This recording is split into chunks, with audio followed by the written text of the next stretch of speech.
Welcome to the Galley Brawl. My name is Keller, and accompanying me this afternoon, evening, or whatever it is that we're doing, is Shae, who's the residential pain in the ass. I'm Shae, and I am not a pain in the ass, unless you ass. happen to be Keller. Yes. Exactly. This is our first review. Like, what we're doing is we're going to be reviewing different works of fan fiction. We're starting with Zosan, obviously, because that's what we both love to read and what we love to write. And pretty much all we're really focusing on is things like why we love the fic, how the characterizations are, like, are they canons, are they more head canon, like basically what's special about each fic that we're going to be reviewing. We're not really interested in doing things like critiquing for grammar or spelling, because we understand a lot of the writers in the fandom speak English as a second language. And so, like, that's You're looking something... for content and quality over simple things like grammar and sentence structure. Yes, exactly. And you know, the different plots and things, and we both have like our preferences. Like, I think you prefer more canon.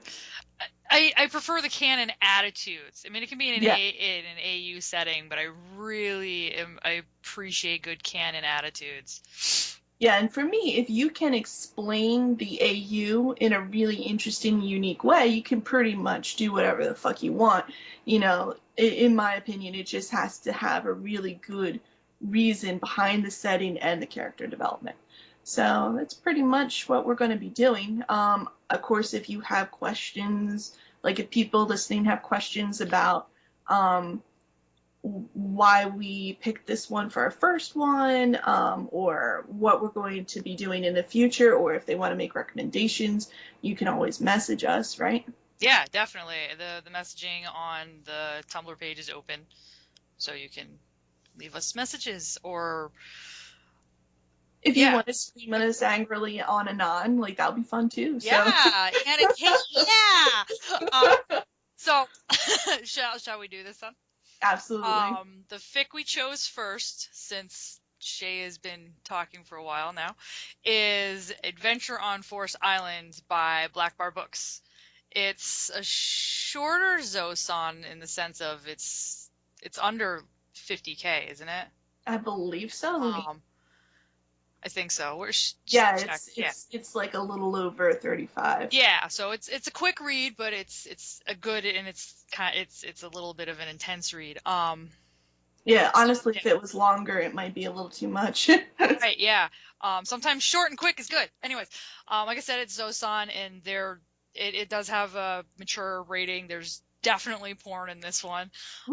That's always a huge thing. So what this one is about, the direct, oh my god, can't think of the word. Summary of the story itself is when Zoro gets himself and Sanji lost in a giant forest, they stumble into a bigger mess than they ever bargained for. With something in the forest out to get them, will they manage to find their way out before they drive each other insane? Zoro and Sanji, no. That's not gonna happen. Not at all. So. Yeah, so, like, let's really, let's get into why we really love this. I think for both of us, first and foremost, we really love the Zoro character in this particular story. Yeah. And, like, there's a bunch of different elements. I think the one that really stands out first to me is his relationship to his crew and, like, how comfortable he feels with them. Yes, definitely. There's not a lot of the other characters, but you get this feel that it's the big brother feel. Like, you know he's got this relationship with them that is really strong and really independent to each character on the crew. I was gonna say as we go, but no, like on the crew. Like, yeah, there's just enough of these little interactions with the other characters that really kind of give you a good feel for, like, his attitude towards the crew and just the way he's really comfortable with them. I think that's, for me, that's the big thing. He's really comfortable with his crew. There's a lot of fan fiction out there where they really paint him as like a loner or kind of angry, Moody. or yeah, or really like kind of, I don't know, apathetic, or even borderline sociopathic, where he just doesn't express a lot of emotions or like happy fuzzy feelings towards his crew. But with this, it's not necessarily like fluffy, oh, I love you guys, but it's really just this sense of comfort and warmth and just familiarity, like you really get the sense that he trusts Yeah. the crew. We do have like an excerpt from the fic, so I'm gonna read that real quick. Um, and it kind of really is a good summary of like this feeling. So Zoro found a strange comfort in hearing Sanji's breathing beside him, listening to the rhythm of both their cotton claws slide along the polished steel. It reminded him of long nights of cleaning the dojo's blades with Kushiro. Back before he joined Luffy on his quest to become the Pirate King, he'd wandered from location to location, hunting bounties for money, and often walking alone for days. Zoro looked back on that life with slight horror now. Did this mean he was getting weak? Even as a child, he preferred being alone. So when did that change? And I think, And sorry, that for me is like, that's the big, big thing in that segment of the story, because he's reflecting back on his overall childhood of, doing shit on his own and growing up and then going out and being a bounty hunter, and how he was alone, and that's what he did, and he even himself thought that that's what he liked, and now he's got this other view of how life could be, and he looks back on his previous one that he was like, oh well, this was great, and it's like, oh my god, what was I thinking? yeah, So yeah. Well, I mean, even more than that, like, we don't know a lot about Zoro's past in canon, and I'm sure that'll change in the future. But really, the closest thing to home that Zoro has is the dojo, and with Koshiro and with Kuina. So like this feeling of him cleaning his blades with Sanji by his side, and the two of them are cleaning both of their blades together. Just him really feeling like that's home, and I think that's really, really, really nice development, because he goes this he left home to pursue his dream and found a new home. right. Well, and it shows that alternate side of his and Sanji's relationship as well. Like, we always see them butting heads, we always see them fighting, we always see well, screw you, well, like, we never see the, like, day-to-day mundane, yes, we can coexist in the same space without trying to rip each other's throats out. Right. And that's like a big, huge front in the beginning of this. Like, that's the Yes. aspect that is focused on. Like, Yeah, do they really. bicker a little bit? Is it a tense silence between them? Yes. But, But it's not the focal point of the story. right, no, it's the fact that the two of them can actually cohabitate, and that's really good too. Yeah, and that they have, a mutual sense of respect, which really leads really well into our next point is, talking about Sanji's dream and how that's addressed in this fic, and both Zoro's attitude towards it and Sanji's attitude towards it. Like, Zoro's attitude towards it really emphasizes his respect. Um, Another excerpt we have is him really telling Sanji, like, I'm not doubting it, you idiot. We've seen plenty of things more incredible than that on the Grand Line, right? Zoro rolled his eyes, cracking his neck and yawning. Sometimes I think the one on his ship who doubts it the most is you. Which, of course, it being all blue. But, Yes. Yeah. yeah. That's all I had was yeah. Yeah, so it's really like, he really supports Sanji's dream. And right before that, Sanji was a little, defensive, because uh, he's so used to, I guess, in canon, of people really mocking his dream.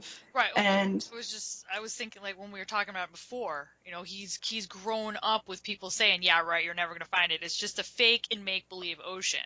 So his yeah, automatic reaction is, well, it's yes, it's real. Yes, I'm going to prove it to you. yeah, yeah. Well, really, the only two people that really have completely supported the dream verbally are Zoro and Luffy.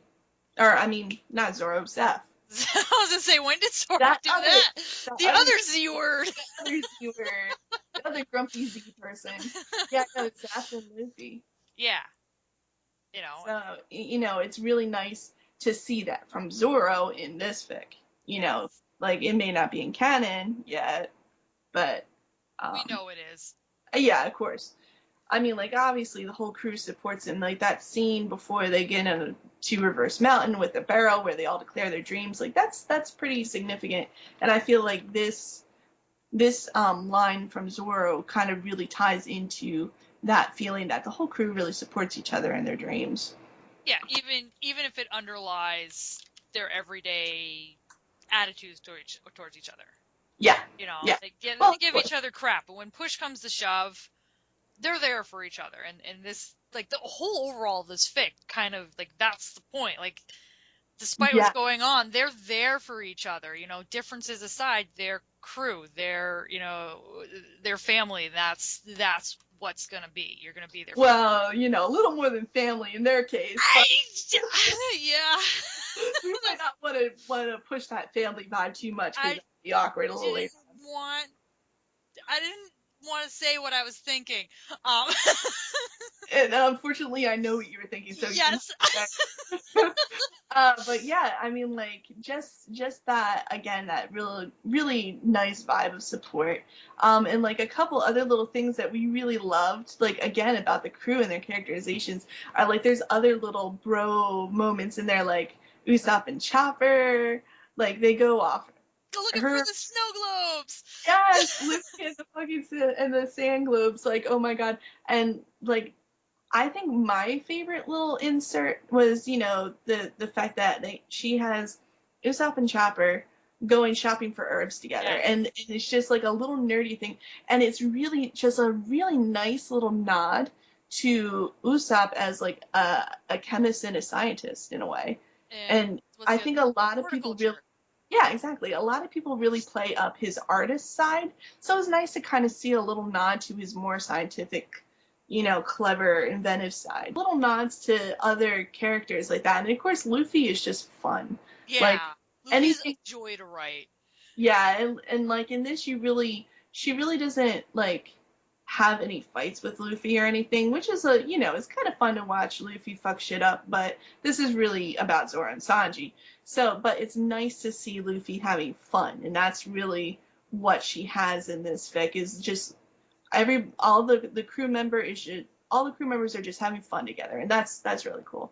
Hmm. Um, of course, there's the theme of Zoro getting lost, which really leads into like the next big segment Yeah. of the story. The triplets in the three different markets Oh with my that was god. great. That whole Yeah, segment was great. You know, the three yeah, different and markets, and every booth was run by one of the three different sets of triplets. And he's how just many like, towns are in this town? Like, he's just like, why the fuck are there so many triplets? And I'm like, I'm dying reading this shit. Like, oh my god, Zora, really? So that's just a really nice little nod to that, yeah, trope. and I'm not normally one for Zoro getting lost. Like, I mean, I'll play like when I do my own writing, I'll play into it a little bit, Hmm.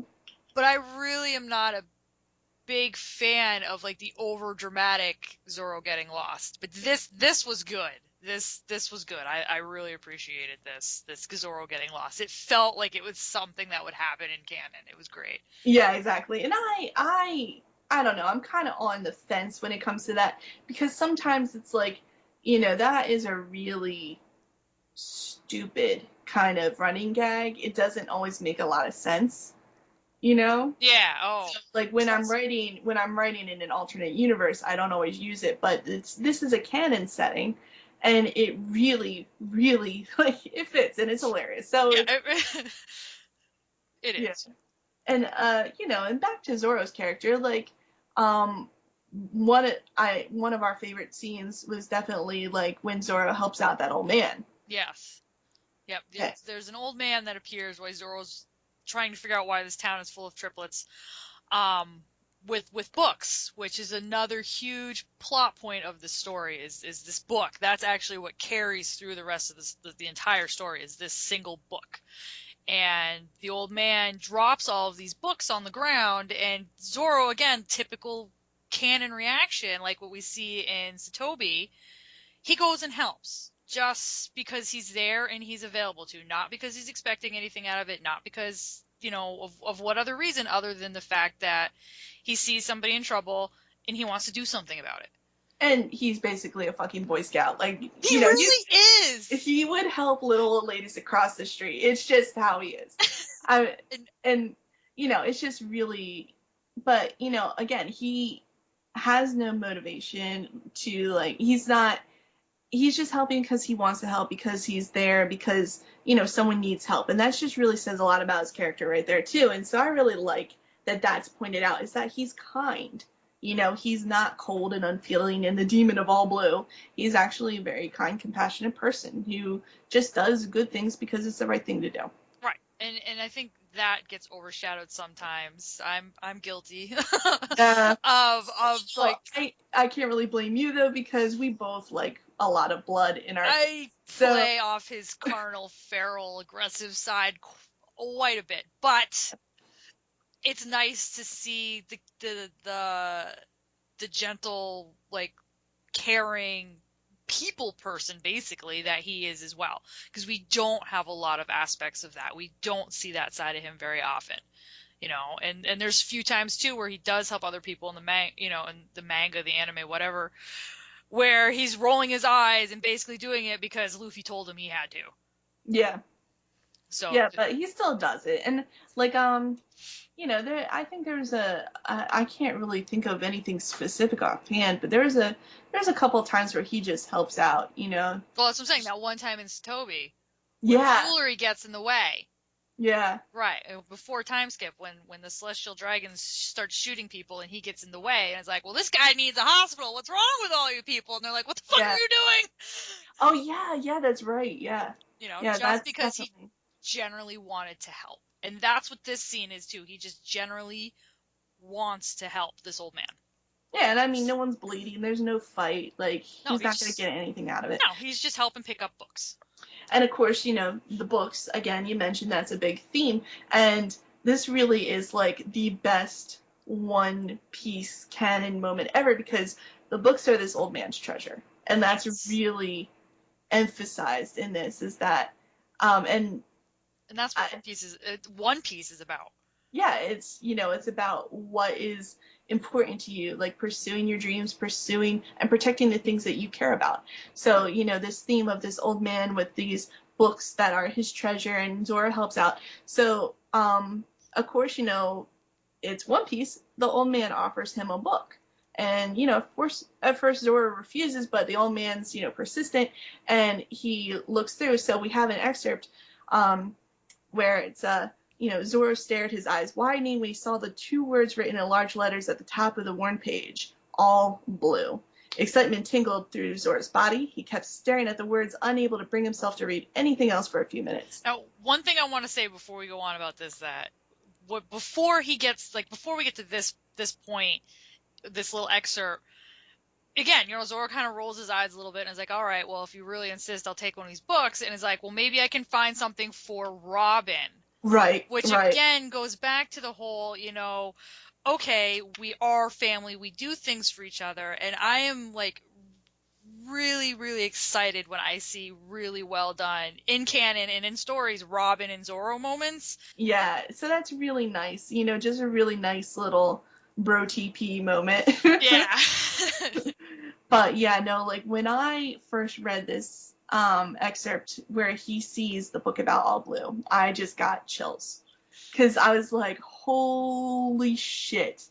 Like, this is a story about Sanji and Sanji's dream. And it's really hard to explain. Because, like, we know so little about All Blue. And I don't know, it just is, that unknown really excites me when I see writers incorporate that into their fics. Like, and this is just really awesome because, like, how excited Zoro is to find it too, because he's just anticipating how Sanji's gonna blown away. react. Yeah, because they were just talking about how, Sanji felt that he had to defend his dream, that there's really no proof out there except for his belief in this dream. Right, and now Zoro has this book in his hands that could potentially hold physical proof for Sanji. If not even where to fucking Right, you're find right. it. Even Like, where the holy shit. like the location of All Blue could be in this book. Like, and Zoro has it, and now that his mindset is, oh my god, I gotta give it to the blonde. That's become Zoro's focus for a little bit too, because it's all of a sudden like, crap, this book, I have to get it to Sanji. But how am I gonna get it to Sanji? Right, Because he doesn't want to just walk up to Sanji and be like, I bought you a book. yeah, right, yeah. Yeah, and like I think well, he talked about like discreetly leaving it somewhere or something like that, or Right. I don't remember if he got Oh, that yeah, this, mental dialogue. no, I don't think we put that in there. But the other thing I wanted to mention too was that he's also debating on whether or not he actually does want to give this to Sanji, because he doesn't want to destroy Sanji's dream for him. Or insult him. Right, or insult him. That was a big Yes. thing. I remember he didn't want to insult him by giving him this book and saying that he needed proof in some way that, he wouldn't be okay, or that he wasn't strong enough to believe in his own dream. Yeah, I remember that was an interesting little insert in there, because my instant thing would be like, oh my god, it's a book about All Blue, is Sanji, look, and like rub it in his face, So that just really goes to show like how considerate he is, potentially of Sanji's pride.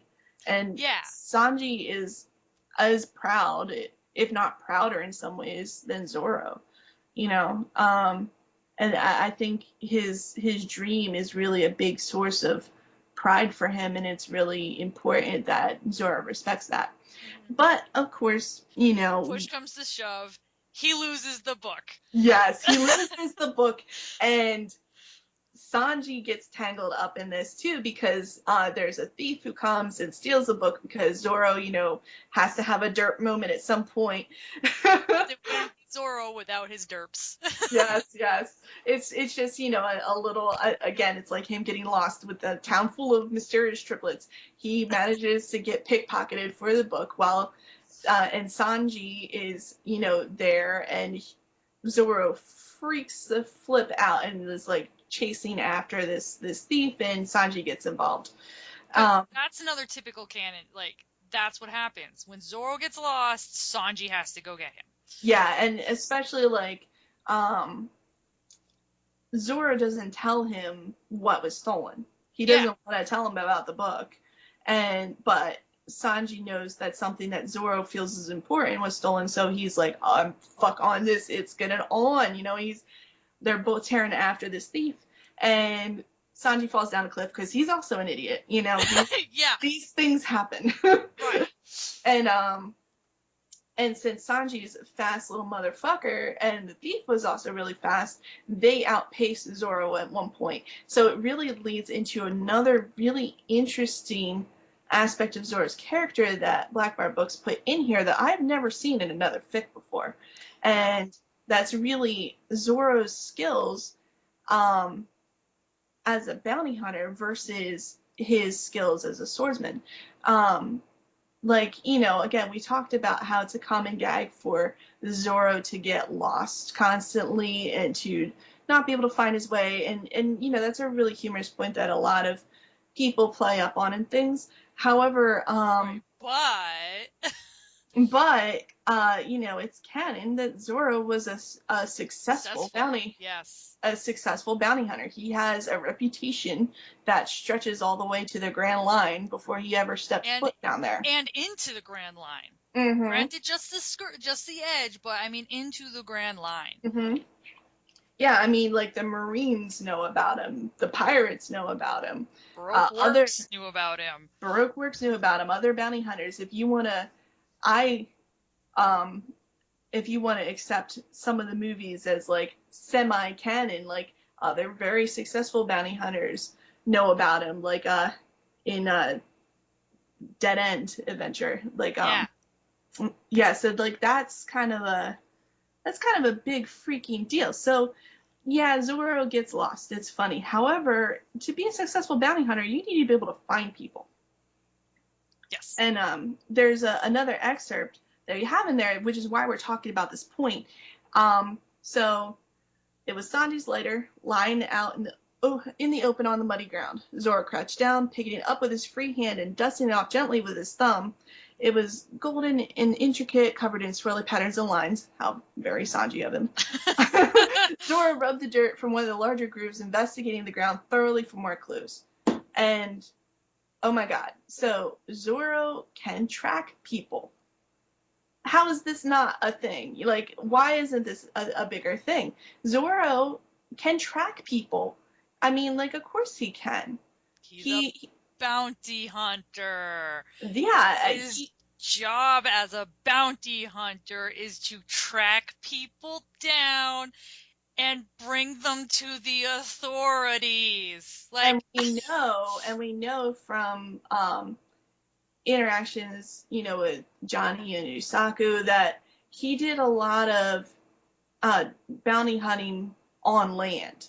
Yes, which means he needed these tracking skills. Yeah, of course, because if someone's wanted, they're not necessarily going to be strolling through town. No.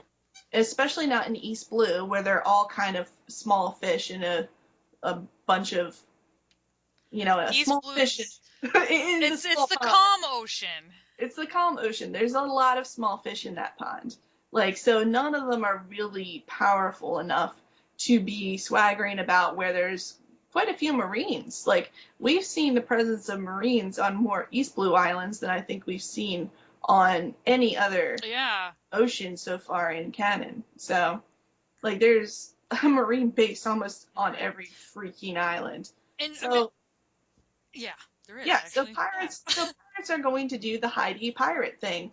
They're going, or even like the mountain bandits. They're not going to live in the town. They're going to live in the forests and the mountains. So Zoro's going to have to be able to track things like, footprints, little signs of like broken twigs, and those kinds of things that like hunters do. He's a hunter, I just think that's pretty fucking cool. Yeah, and we see aspects of it a little bit in canon occasionally, but not a lot.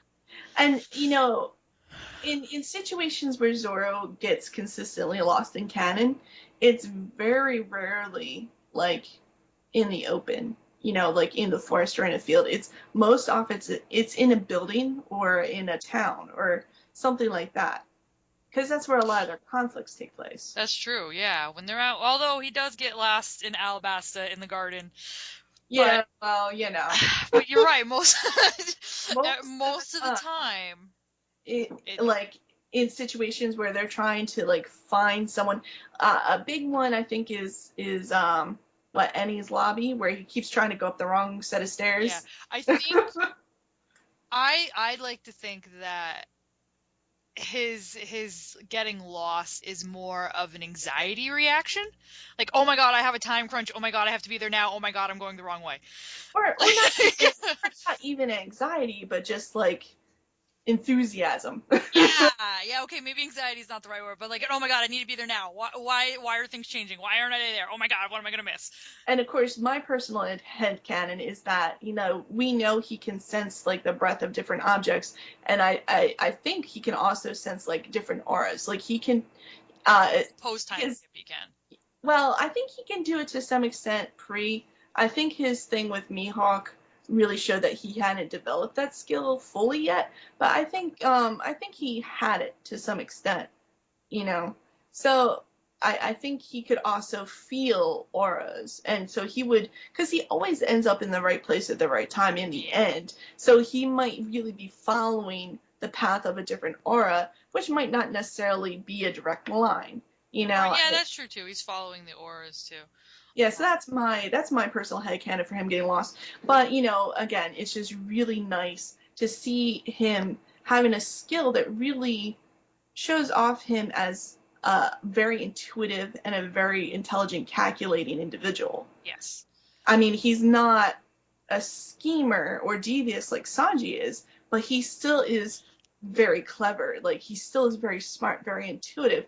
And he his specialty is, finding fights and then winning them. So, this really to me makes a lot of sense. And I would really like to see that in more fan fiction, like that utilization of skills. Mhm. Note to myself, I need to write Right, fucking yeah, like Zoro we are learning as writers as well as we do these things. Like, note to Yes, self, don't do dumb things. yes. But his tracking leads us into the next set of things. Oh God, He yeah. he finds himself in this like cave tunnel thing, and he actually ends up using Sanji's lighter to like find his way deeper into this set of And circumstances. this is where like vivid description is like a little. Yeah, I'm not going to go into the descriptions because I think that is something everybody should experience firsthand on their own. It's gloriously creepy, and it just makes me shudder even thinking about it. Yeah, me too. And just he, God, I don't like talking about it because what he ends up finding are giant fucking spiders. Oh God, yeah. I said it. Yeah. Giant spiders, and they.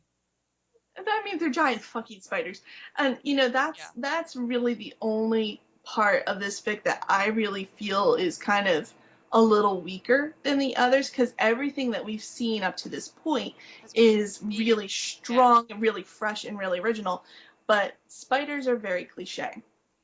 I, everyone can name at least two major instances of giant fucking spiders in, modern media, like Harry Potter and Lord of the Rings. Like, giant fucking spiders are in every fucking video game. It's a really common theme. And, and it also kind of really makes you think, for me, I don't mind small spiders. And Oh God, I hate all spiders.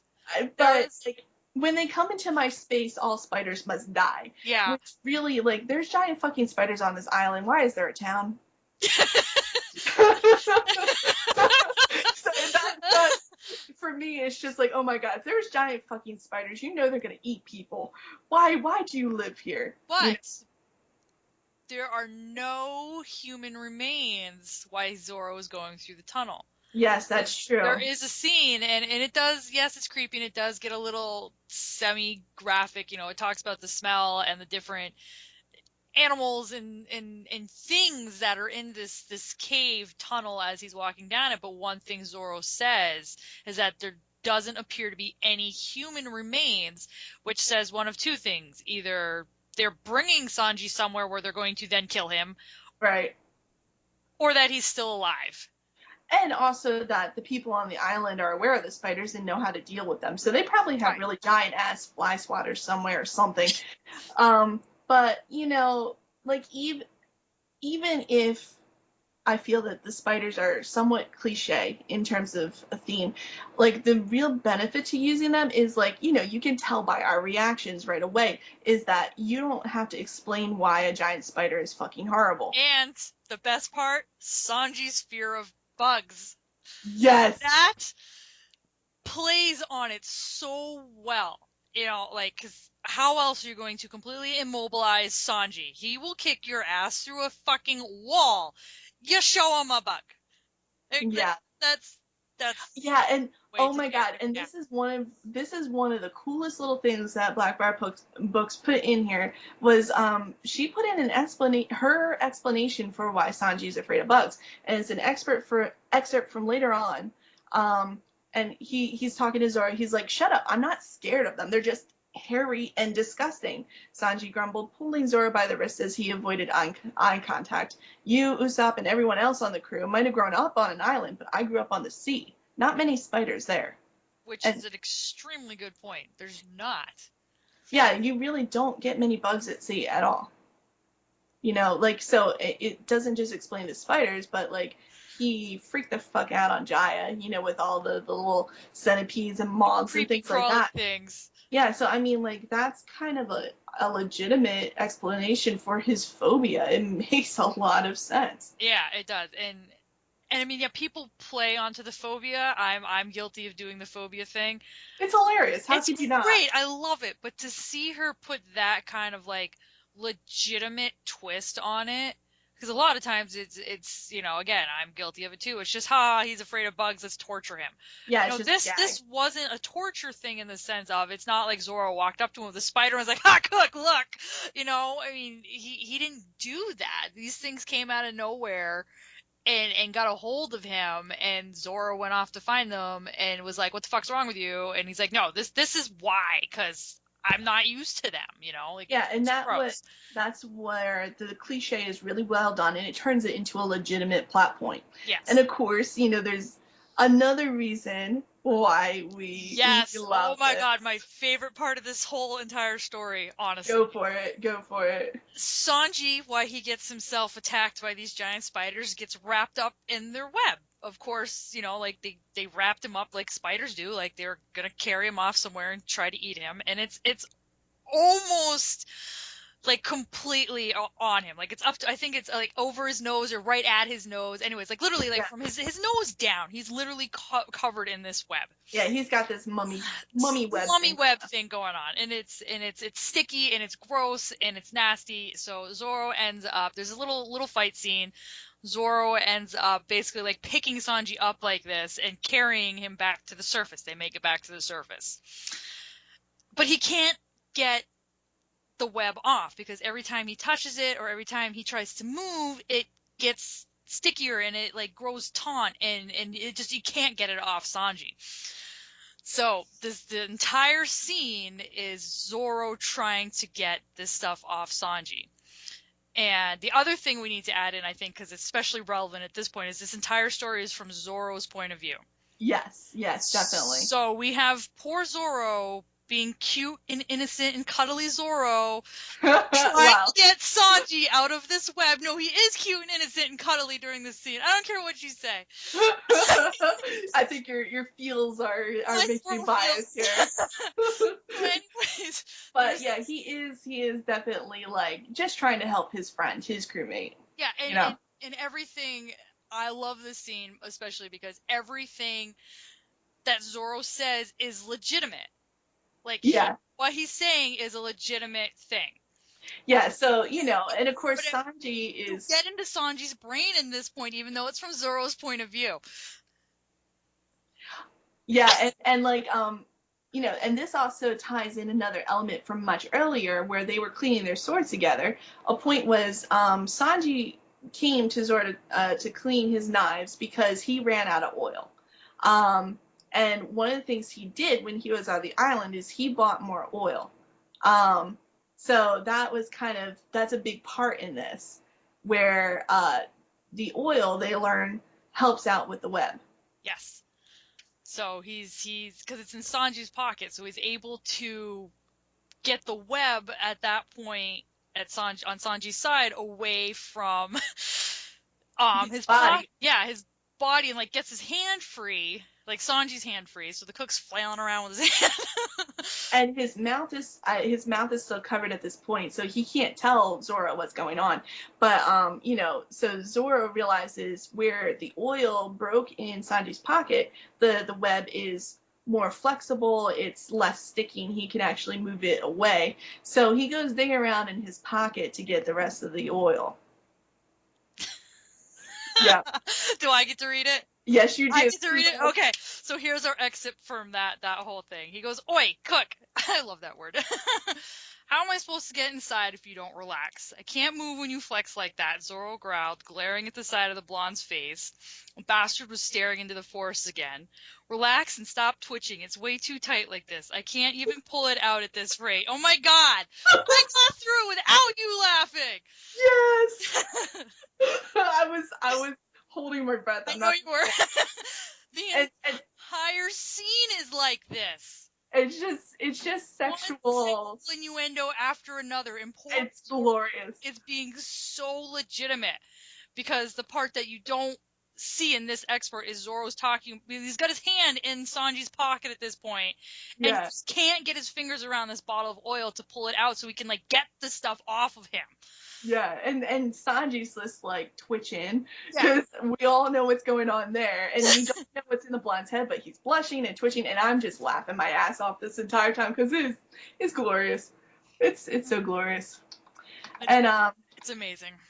yeah, and honestly, like all of like the sex stuff in here is pretty banging. Like it's not just like the sexual tension there, and that's really where the fic starts to transition from their relationship as Nakama and crewmates and like their respect, but then it also starts to add that element of like passion and sexual tension, and then we really get an explanation for their views on sex and why Zoro didn't pick up on the fact that he was giving the blonde a boner at this point, Yeah, you go open the blonde through his pants at this point. Yeah, and it's just like BlackBarBooks really has a really interesting take on Zoro's views on sex, and Well, and even Sanji's. yeah, and Sanji's too, and just really, I think this is probably one of the most important kind of dynamics in like the fandom.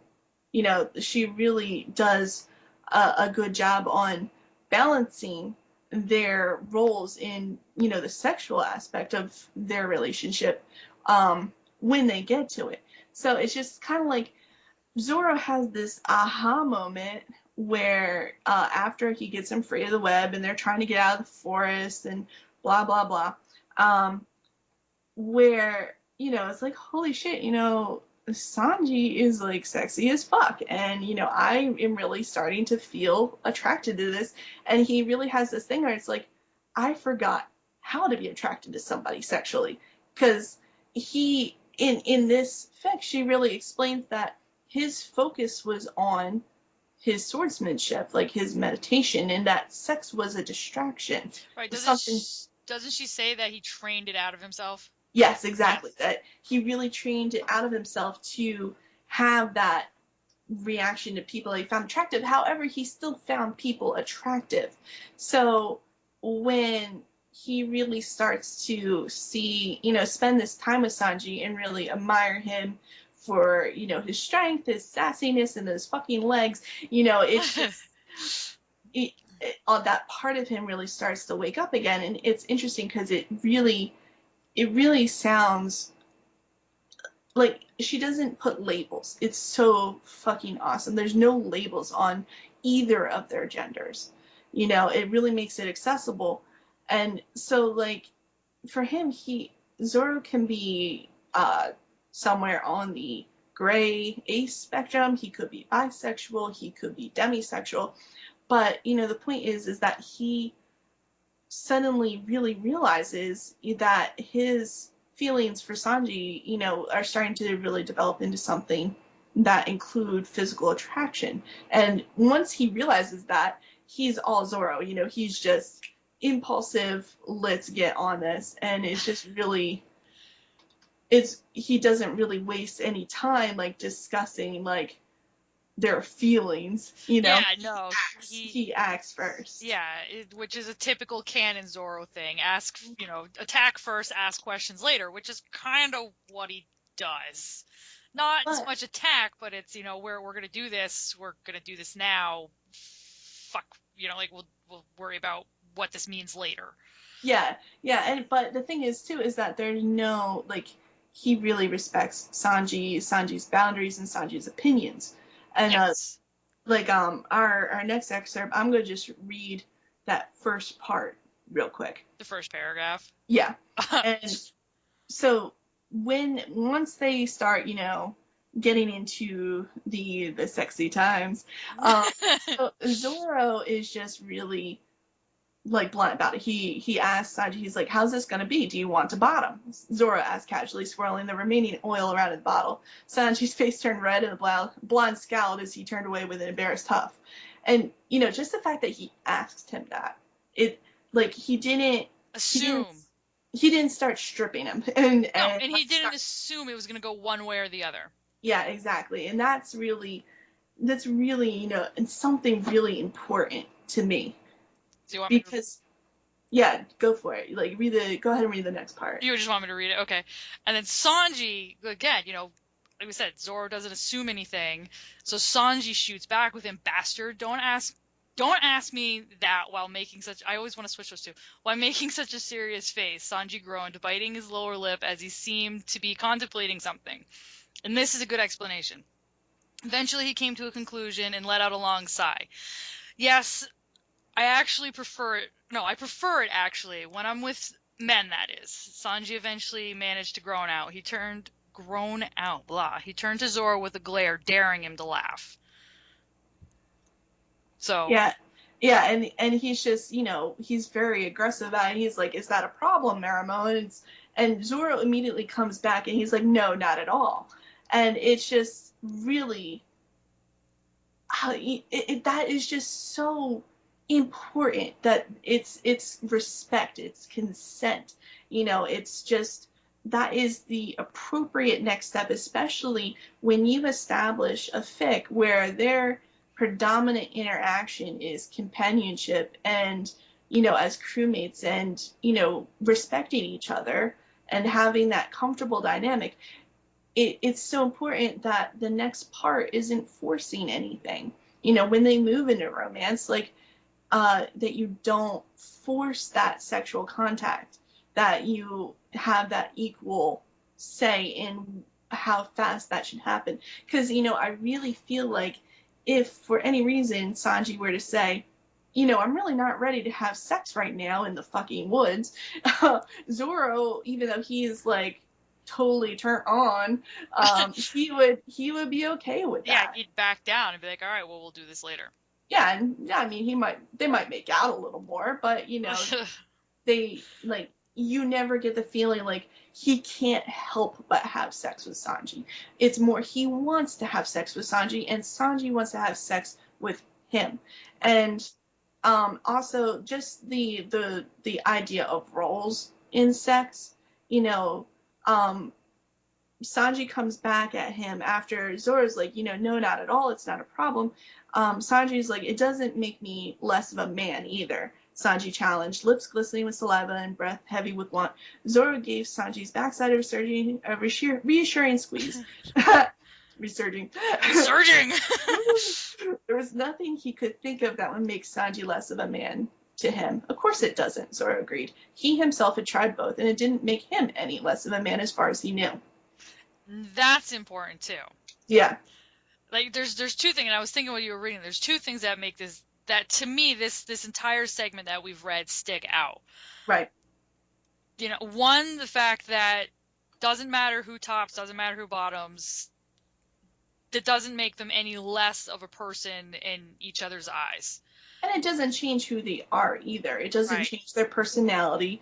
It doesn't make them any less strong, independent, or sassy. Right. Well, and the other thing too, and this is what I was thinking about while you were reading that, and I don't know if this was done on purpose or not, because I know I will purposely word things a certain way because I want, you know, but Black Bar writes has Zoro say, "Do you want to bottom?" Giving Yes. Sanji the option of saying, "No, you're going to because I want to top." Yeah, yeah. I didn't even really catch that earlier when we were talking about that. Yeah, and even though Zoro trained himself out of needing sex, it doesn't mean that he doesn't enjoy it. Right. Just And, that's really established well that he's tried both. He's very okay with, either or. yeah, accepting a person for who they are and just finding them attractive for their qualities versus their genitalia, and it's just, or even, the societal norms. So, it's kind of like it really addresses a lot of those tropes that we see over and over again with Sanji's more emotional, therefore Sanji bottoms. Zoro's more aggressive, therefore Zoro's on top. Or even like, who's shorter or who's has less muscles or, it doesn't matter because they respect each other and they're attracted to each other mutually. Therefore, they're comfortable swapping. It, Right. it just it just really makes a lot of sense, and I feel like this is a really important sex scene like I said, I feel it's important to the fandom. It's one of the reasons why I love this fic so much.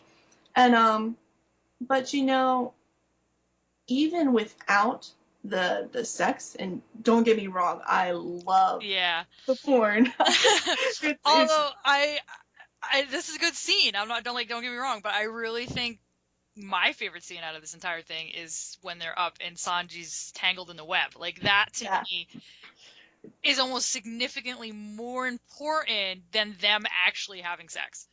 Yeah, yeah, because it really shows like the difference in their attitudes towards Yeah. that kind of contact, and it's just funny. It's a fun scene. It's really enjoyable. But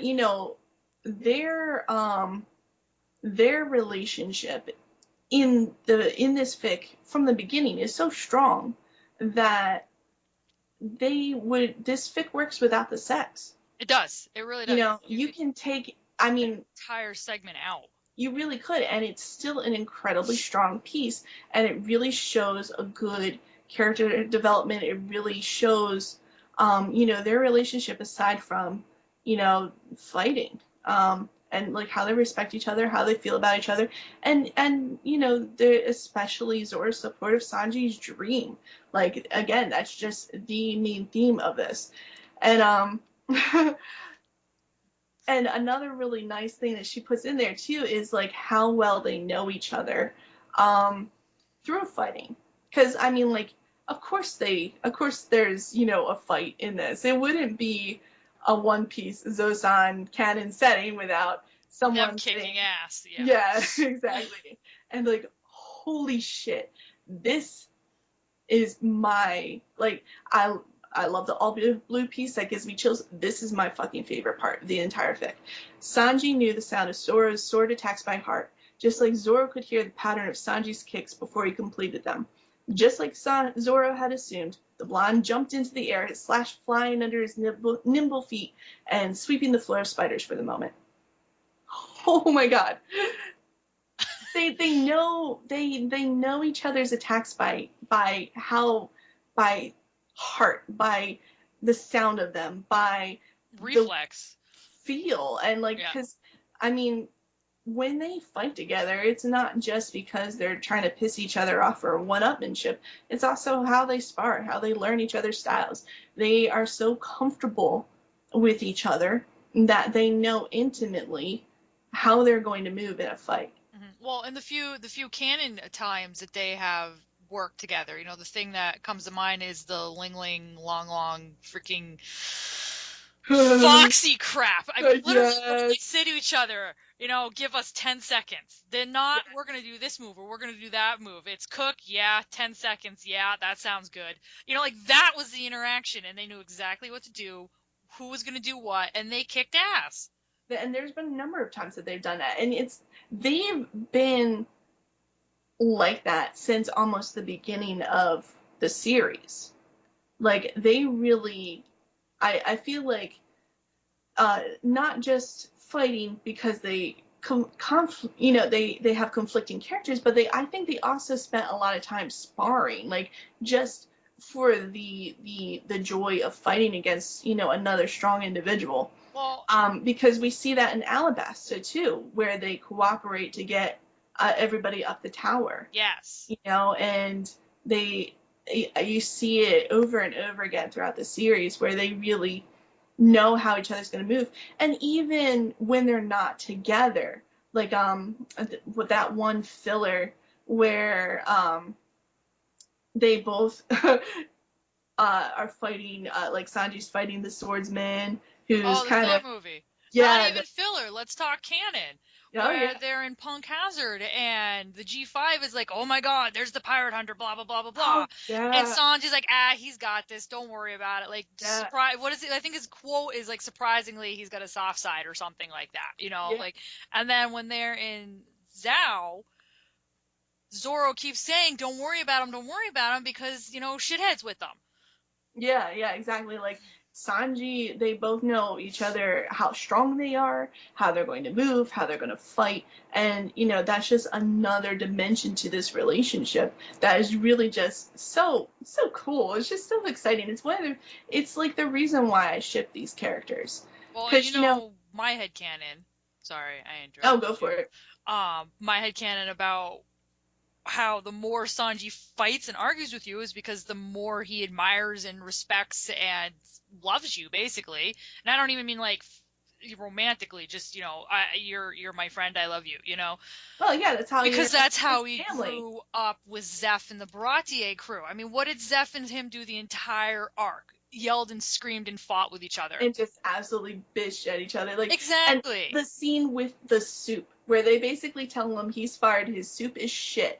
And Yeah. then he hears them talking on the other side of the door, and they're like, the soup is fucking amazing. Yeah, it's And the best shit he's ever made. Yeah. and he just breaks down in tears because he can't handle that fluff, Yeah, he So can't it's handle the legit praise to his face. And I think that's what him and Zoro do a lot. Because you watch them, out of all of the guys that he fights with Zoro the most. And this is a canon fact. yeah. Which is, all, my shipping and everything else aside, analyzing this from just a point of view of typical canon, him and Zoro are really, really, really close. Yeah, and to some extent, Sanji does fight with everybody. Yeah, he does, except for the girls. Well, I mean, he does oppose the girls a couple times, Yes. but it's not. It's more like a difference of opinion. He obviously isn't gonna like go and slap them around. That's against his personal beliefs.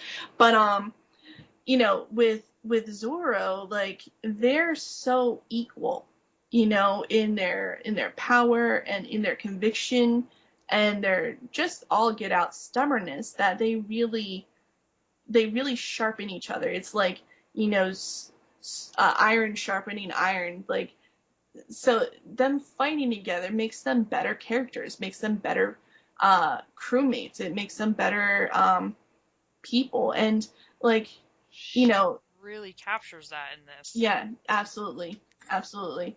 And really every part of this is just so well done. And the final scene with the villain, oh my god. It's just so One Piece. It's hilarious. It is, yeah. Not gonna spoil that. Just yeah. It's just like one of the One Pieces, because they run into the book thief again, and Zoro and he he it turns out he's like a kid who's in trouble, and like he says like a lot of things that sound just like Usopp, and that's just such a cute little moment, because Zoro is like, I want to help this person. He sounds just like Usopp did when we first met him, and it was just like, that's a cute little thing to put in there. And Sanji's reaction to that too, because Sanji's like, "What the fuck are you talking about?" Yeah, and it's just, of course the villain, and there's a lot of themes of like greed, and she ties in all the side characters in a really nice little arc for their story. Yeah. And it really makes the ending like really significant, and it kind of gives that, like a lot of the One Piece arcs, the earlier ones especially, had like almost like a feeling of a moral at the end. Yeah. Yeah, of like, the fact that everybody like, thought that what they were doing was right. Yeah, and that villains have their own ends. Kind of like Buggy. His motivation. Oh God, Buggy. His motivation is cowardice and greed, and his desire to have like an easy life, or even like the fucking black cat pirate. What the fuck's his name? Kuro. Yeah, there we go. Like his motivation, that he just wanted to live in peace, and like, of course in the end, like they took Kuro down. Yeah, him and Buggy both had like extremes. Yeah. But they did. But there's still a humanness to these characters, and there's a humanness to the villain in this too, and there's a classic villain monologue, and it's just so One Piece. Great. And, yeah, and it's just it and like there's little character twists, and it just feels good. And of course, the best fucking part too is, in order to take him down, don't you say anything but those two words, because I know what you're doing. Burning Katana. my god. So, like, of course, in the climax, the spiders and the villain, like, come from all sides because the villain can control the spiders somehow, which we'll not go into. But you know they know that the oil that they had bought for the swords, which they also used as lube, Ah, um, spoiled. is really the thing that works best on these webs that the spiders are slinging around everywhere. And so Zoro coats his swords with them to keep his swords from getting caught in the webs. And at one point, like, did they catch fire accidentally, or does he No, do it on purpose? no, it's on purpose. Now stop, because just stop. Okay, but yeah, you just have to read that because it's It's because that's totally, the cool part. When I first read it, I was like, "Holy fuck, that's awesome!" So yeah, don't spoil it. yeah. So it's just fucking badass. I mean, burning katana. Oh my god. And yeah, and it's just so much fun. Um, Yeah, and that's the thing too. This is a fun story to read. It is. It really doesn't drag or anything like that, and you don't feel overwhelmed with the action because it's interesting, it's clean, it's slick, but you're never bored reading this. The characters are so likable. The plot is just so interesting. Everything just feels like watching One Piece. But we really had a really great honor, I would say, where we reached out to BlackBarBooks and told her that we were going to be doing this review. And she actually agreed to answer some questions for us, which is really cool. So we really appreciate that she did that. Yay! Yay, thank you. Thank you. Uh, No. What we need to say is thank you for writing the story, because Absolutely. Thank you for writing this story. that Because is just awesome. It's such an it's awesome little piece of literature to have in the fandom. and we it's something we both go back to and read frequently, and at Yes. this point we practically have it memorized. Yeah, we've had to read it so many times for this. Well, and even before that, Yes. it's just one of our favorites. So some of we just asked like the little different questions, and her answers are so phenomenal. Um, what was your inspiration for the scene where Zoro cleans his swords and Sanji joins him to take care of his knives? We see elements of this scene pop up later again in the story more than once, particularly the oil. How significant do you feel the scene is to the story? Also, how much research did you have to do about weapon maintenance, or is this something you've already been aware of due to your own real life experiences? Um, so she answered, this is really just the idea that got the entire thing started. I was online, I read an article about super expensive and fancy chef knives. The best and most expensive ones need oils and sharpening and a lot of care that really reminded me of Zora's sword care. I researched around a bit and found out that fancy Japanese chef knives and swords need similar oils during maintenance, and I got this idea. I wanted to point out that despite their differences, they have a lot more in common, that's obvious. And then she put in a little thing, and she's like, I'm not cool enough to know things about weapon maintenance from my real life experiences. I'm right with you on there. I've never actually I've held a real had to sword. research how to take care of these things. Like, I mean, I knew a little bit from growing up because my dad had a lot of meat knives, so we had like small sharpening whetstones and like real basic, but there was never any oil involved. There was never any like real extensive sword care or weapon Yeah, like knife care. polishing, that kind of Yeah, thing. no, none of that. He And just little took it to the things she puts whetstone. in there about like leaving fingerprints on the finish, like she really took her time to research that, and it really shows. Um, and so the next thing we asked her was, what do you think Sanji's thoughts and feelings are about his dream of all blue? In this work, he reacts defensively to something Zora says to him about his dream. Do you feel that he doubts his own dream, or that is Nakama doubt it? Maybe he feels the pressure of his dream being labeled a myth. And she replied with, in that particular story, I don't think he doubts his own dream, but years of people laughing at him or telling him the all blue is just a myth has probably grated quite a bit on his confidence and pride. When you don't have any proof or nothing to go on, it's really hard to believe in something, no matter how deep in your heart you know it to be true. I don't think the rest of the crew doubt the existence of all blue in the slightest. If anybody's belief is faltering, it's probably Sanji. He's had to fight off disbelievers his entire life.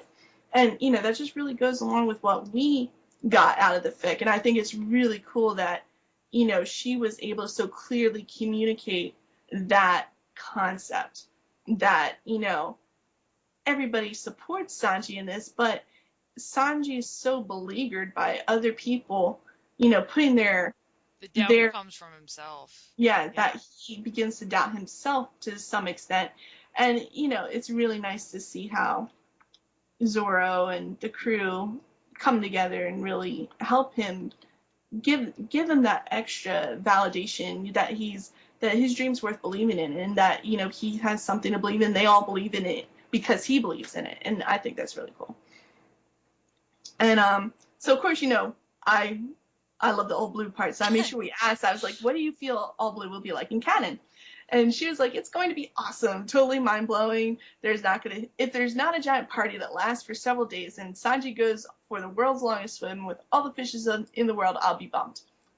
I'm totally with that. I'm down with that. That'd be awesome. Honestly, like, that's the scene I'm waiting for in this series. I really want to see Robin achieve her dream, because I want to see what the void history and everything like that. And I feel like it'll be so significant for her to reach that part in her research. But for me, Sanji's dream is so important. It's just, it's that chasing the unknown, chasing that ideal. And his dream is so much less specific. It's more belief based, and it's what, for me, encourages me as a person to really chase the things that are important to me in my own life. So, I'm so excited for when we see All Blue, and I'm totally in love with this idea of just a scene with him. I just want a large panel with him just swimming with all these fish. That's all. Like a 2-page panel of him in the ocean with the fishies. That'd be great. And then I want everybody who's talented to color it, and I'll print it out and hang it on my wall and kiss it every night. Okay, moving on. Do you want me to read this next one? Yeah, go for it. It says, we asked her, in the story you have Zoro encounter and help an old man who gives him a special book. The scene contributes to the main conflict of the story, marks a turning point in Zoro and Sanji's interactions, and is key in the final showdown. Sorry. Oops. Do you have any comments about this scene or the character of the old man? So she replied to us with, I could picture all of this scene vividly. I wanted to make it feel as one piece as possible. I could probably draw the old man if I had to. The book is pretty much the core of the story. It's what drives the plot forward, excuses everything. Yeah, excuses. Oh my God. See, this is what happens to me. Excuses everything that happens, and is something I'd really like to see in the One Piece canon. I think Sanji deserves at least a little tangible evidence. The old man was a sailor. His backstory isn't really touched upon in the story, but he was a pirate of books. I haven't actually read this response before, so that's why I'm blundering through it. Oh yeah, no, it's pirate librarian. That's just actually kind of cool. He'd get along with Robin since they have similar interests. He mentioned stealing books from the Marines' annual book burnings. I'm sure Robin would love to read everything that he has in that little portable shelf of his, which probably she would, knowing Robin. Yeah, and it just really shows to me how invested that BlackBar was in this fic, that she has characters that were fully fleshed out in her mind, that, we're living, breathing characters with backstories, and we didn't even see all of that in this fic because, it didn't fit. It was about Zoro and Sanji, so it wasn't about the old man, but you feel, when you read the scenes with his character, you feel that history behind it. Like, she just lets you have little glimpses of this backstory, and it makes so much sense. Yeah, it does. Yeah, and I really love the concept of, like, a pirate librarian. Yeah, it's with the musicians. Like, their goal in life was to go and play music, and his goal in life was to go and steal rare books from the Marines. Like, yeah, and it just, again, it ties into that whole theme of, what's important to you. Like, these books were his treasure, and really adds to the significance of him allowing Zoro to choose whatever book he wanted.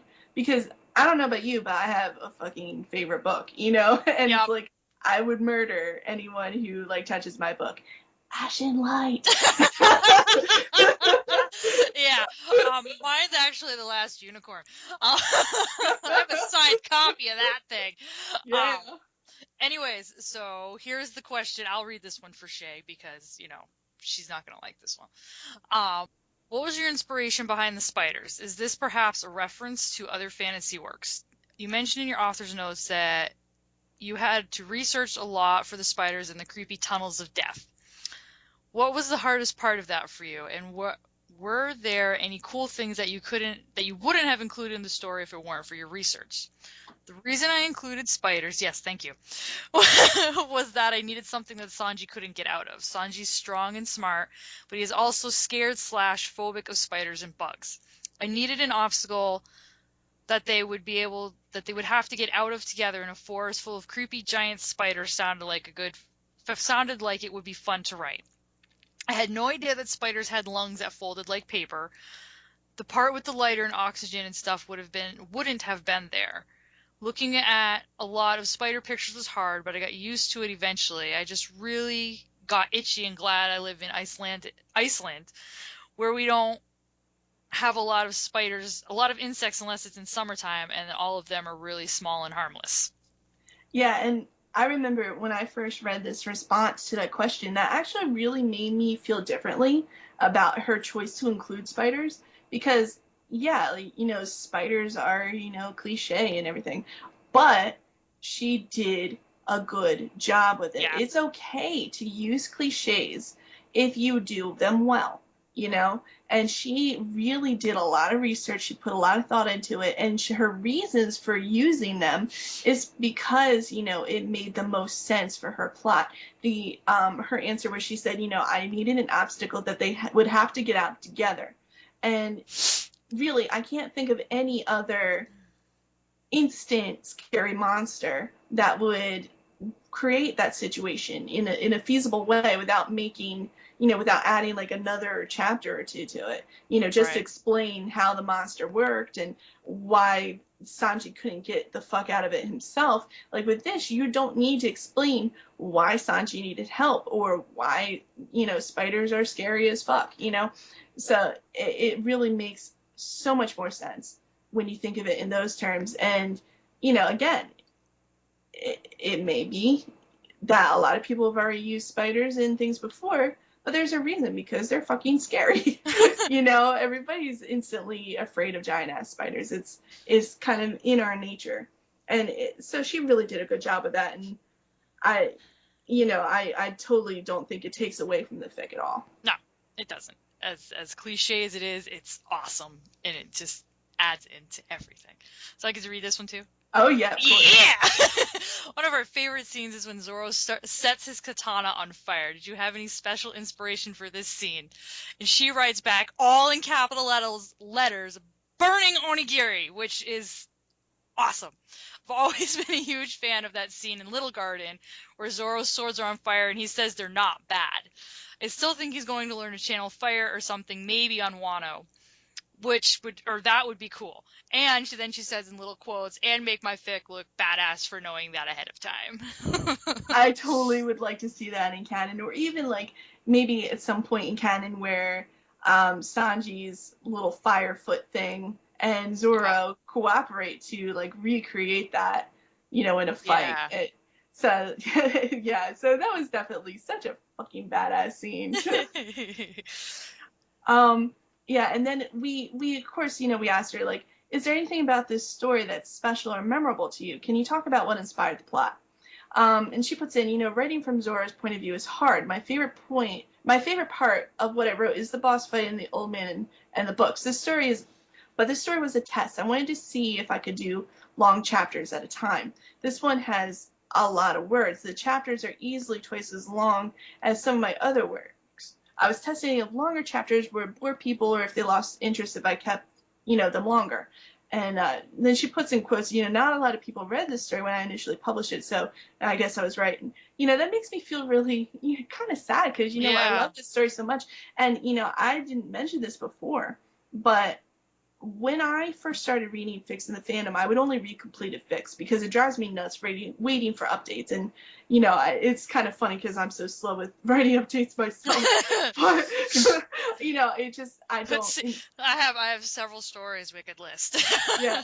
But, I saw that story at one point and I read the very first chapter, and it was the first incomplete fic that I followed all the way from when she started writing to when she completed it. So this was the first fic that I ever followed because it was just so compelling to read. And so, it's a shame that, if people saw the chapter length and they didn't read it because they felt it was too long, or, if it just didn't look the same as other fics where you open the first page and it's porn.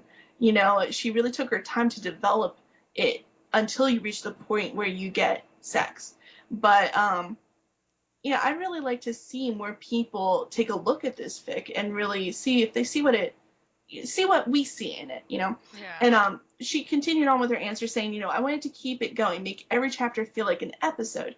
I was trying to practice and test my limits, and this was really good exercise. The plot was a mix of they both like blades a lot, Sanji being scared of spiders gives me life, and damn it, I just need that sweet darling to at least have some proof. The entire crew would probably fight tooth and nail for that book if they knew it was out there.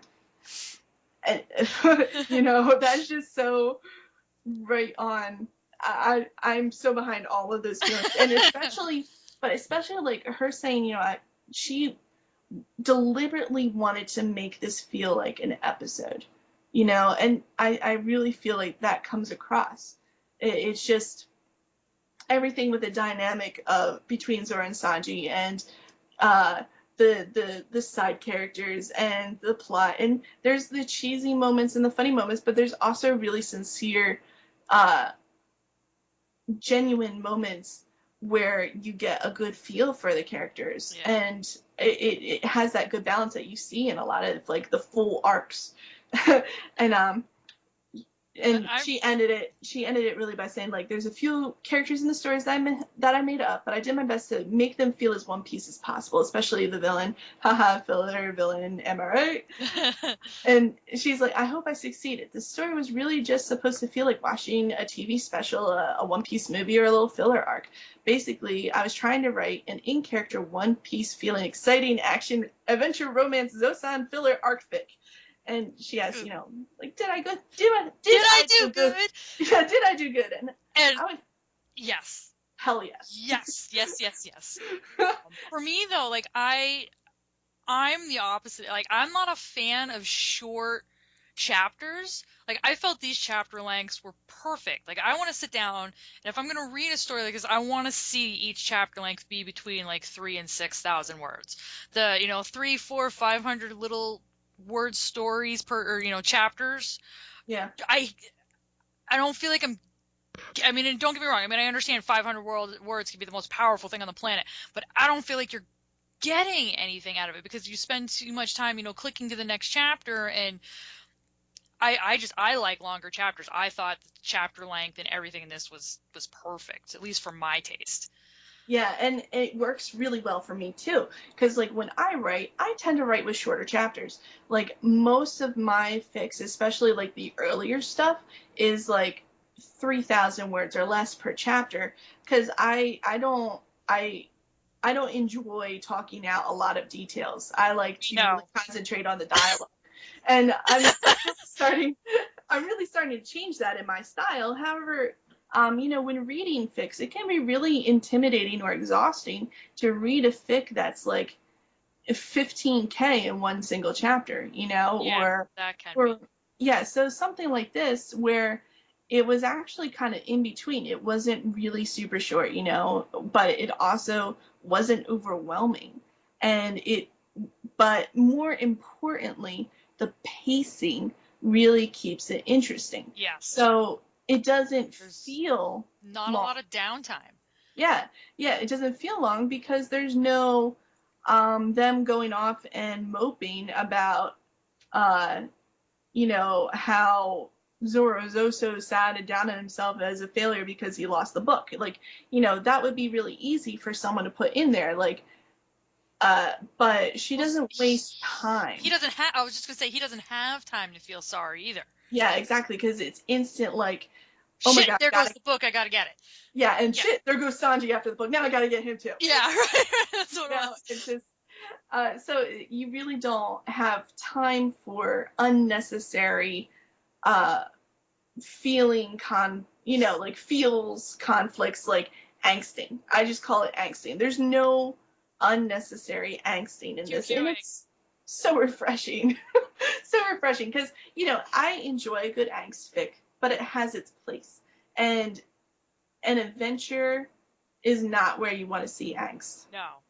In conclusion, with this fic, as much fun as we've had talking about it, it is more fun reading it. Yes. Like, the characterization is on point. That is the really standout thing for both of us, is that we both feel that both Zoro and Sanji, their characters are so well thought out. They feel canon. They feel good. But then also the other things that she adds in there, like their views on sex, their views on each other and their dreams, like those little things she adds in there just really are done so well, and they work really well within this plot. So it adds so much to the story when you have good characterization. Um, Again, we mentioned the plot moves really well. Like the chapters she may have doubled the length of her chapters in this for what she normally writes, but it doesn't feel dragged out. It moves well. The plot is interesting. Like all the characters are interesting in the way they interact with each other, including the side characters. And of course, the villains, the danger feels real. There's a real creepy vibe to like the tunnel scene, and they may be something that are used in other fics frequently, but they're done really well. She put a lot of work into it. She put a lot of research into it, and it makes it fun. It makes it so much fun. You got to read the next one just the way you have it. Yes, of course. The relationship works even without the fucking. Yeah, it's just, it's part of the characterization, but their relationship, how they respect each other, how they talk to each other. That entire sex scene, I feel, is actually just like an added bonus for us, because it really is. It doesn't need to be there. I mean, am I glad it's there? Am I ecstatic and happy it's there? Yes. Don't get me wrong.